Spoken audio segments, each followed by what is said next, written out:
Hello guys, welcome to my YouTube channel. तो आज हम चलते हैं निफ्टी 50 की एनालिसिस करने। तो हम डेली टाइम फ्रेम पे चलते हैं। पहले देखते हैं यहाँ पे डेली टाइम फ्रेम में क्या होता है।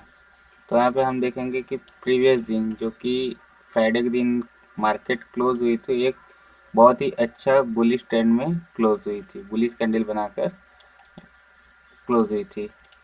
और हम यहाँ पे देख सकते हैं जो कि एक अगर डेली टाइम फ्रेम पे देखें तो एक ये वाला जोन एक रेजिस्टेंस का जोन है।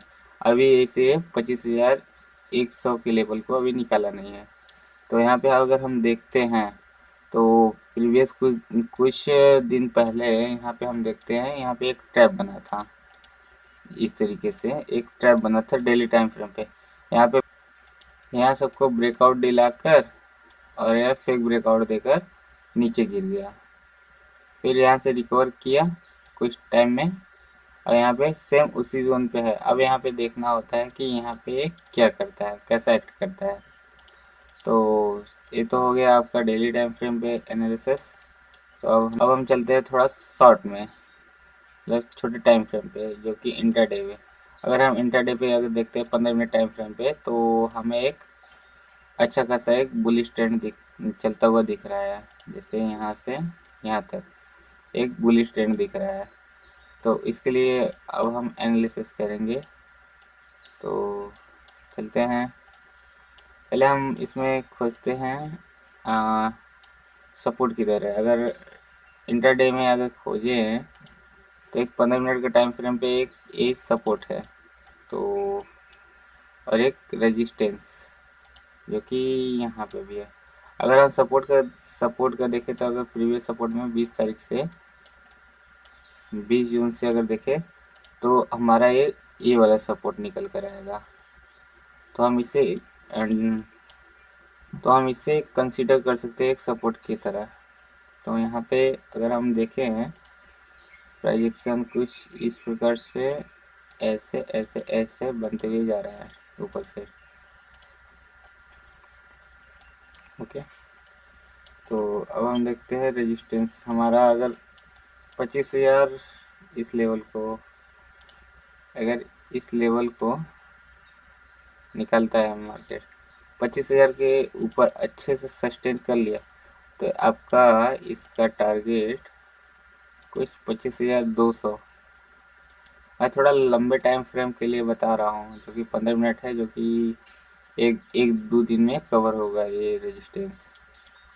तो ये जो हमारा है यहाँ 25,217, ये जो है एक रेजिस्टेंस की तरह काम करेगा, क्योंकि प्रीवियस में अगर हम देखेंगे यहाँ से भी मार्केट पिछली बार यहाँ से भी मार्केट गिरी थी, और यहाँ पर भी आके एक बार इतना बड़ा रेड कैंडल बनाई है।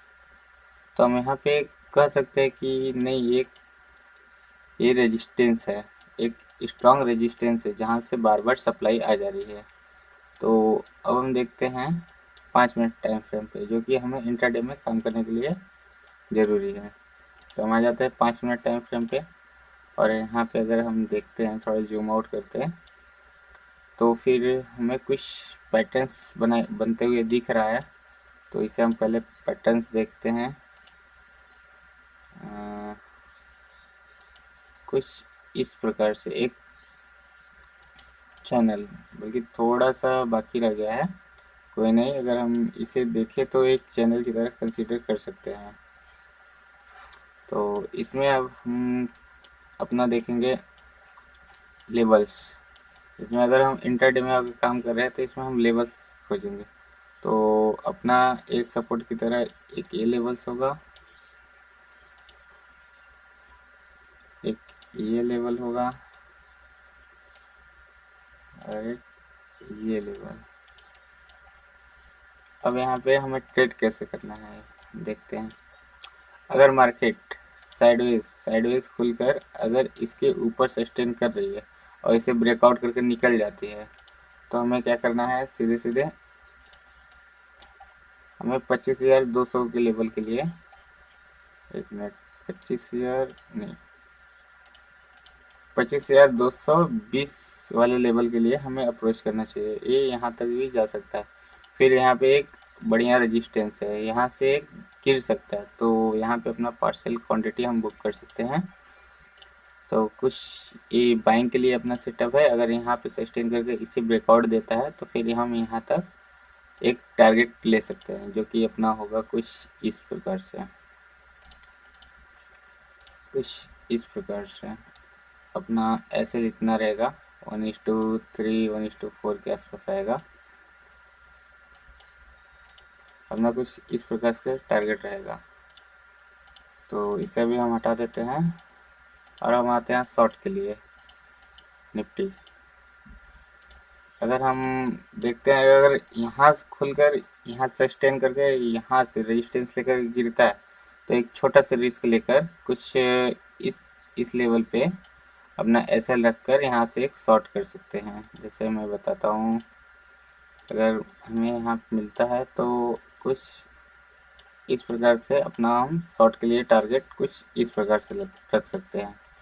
क्योंकि एक जो पिछले हम कुछ दिनों से देख रहे हैं, ये जो रेजिस्टेंस है बहुत ज़्यादा ही रिस्पेक्ट कर रहा है, तो अपना कुछ एसएल थोड़ा इसके ऊपर लगा के हम लोग इसे लंबे टाइम तक इसे होल्ड कर सकते हैं शॉर्ट के लिए। तो अपना हो गया शॉर्ट के लिए। और हम देखते हैं यहाँ पे, अगर इसे ब्रेकडाउन देकर अगर इसके बाहर क्लोजिंग दे देता है, तो हमें कुछ यहाँ कुछ गैप डाउन खुल के कुछ इस लेवल पे आके सस्टेन कर रही है और सस्टेन करके कंसोलिडेट कर रही है, तो हमें एक पुट साइड का ट्रेड यहाँ पे मिल सकता है। कुछ यहाँ अगर इसे ब्रेक करता है तो आप इस वाले लेवल के लिए रेडी रहना। तो अपना यहाँ तक टारगेट मिल सकता है इसमें। और हमें कैसे करना है, अगर इसका ब्रेकडाउन दे देता है तो हम कुछ इस प्रकार से अपना ट्रेड लगा सकते हैं। इस प्रकार से अपना ट्रेड लगा सकते हैं।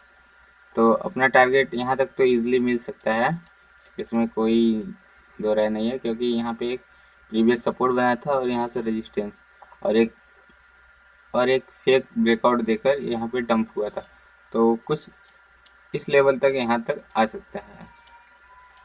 तो आप इस चैनल को आप नज़र रखिएगा। अगर इसे टूट कर अगर यहाँ पे सस्टेन करते हैं तो यहाँ पे एक फुट साइड का एक ट्रेड बन सकता है, जो कि हमारे यहाँ तक ले अगर टारगेट हम बढ़ाना चाहें तो कुछ इस लेवल तक बढ़ सकता है। तो हमें कुछ लालच नहीं करना है, तो अपना 1:3 लेकर निकल जाना कुछ इस लेवल तक का। तो अगर हम देखते हैं कि थोड़ा सा टाइम फ्रेम अगर देखते हैं, तो अपना नेक्स्ट जो है सपोर्ट कुछ इस प्रकार, अगर इसे भी अगर निकाल देती है अगर इस वाले लेवल को भी निकाल देती है, तो अपना मेन फाइनल टारगेट हमारा कुछ इस लेवल तक आ जाएगा, यहाँ तक, जो कि 1:7 होता है। बट इंट्राडे में कितना है 223 पॉइंट थोड़ा चैलेंजिंग हो सकता है। इतना तो नहीं गिरेगा, कितना नहीं तो इतना तक तो आ ही सकता है आधा। तो इसके लिए आप रेडी रहना, जैसा भी कुछ होता है। हम नेक्स्ट डे देखते हैं कैसा रिएक्ट करता है मार्केट, कहाँ खुलता है, गैप डाउन गैप अप क्या होता है। जैसा भी खुलेगा फिर उसी हिसाब से अपना प्लान करिएगा। मैं अपना एनालिसिस दे चुका हूँ। ये आपका जो ये सब जो है सब आपका लेवल्स है, तो इस तरीके से लेवल्स आप ड्रा करिएगा, तो शायद आपको समझ में आ गई होगी एनालिसिस, जो कि मंडे के लिए है 30 जून के लिए। तो आप इस तरीके से आप काम कर सकते हैं इंट्राडे में। तो बस यही एनालिसिस थी। अगर आपको वीडियो अच्छा लगा तो आप इस चैनल को सब्सक्राइब कर सकते हैं ऐसे ही एनालिसिस पाने के लिए। ऐसे ही डेली बेसिस पे हम एनालिसिस लाते रहेंगे। Thank you, have a great day.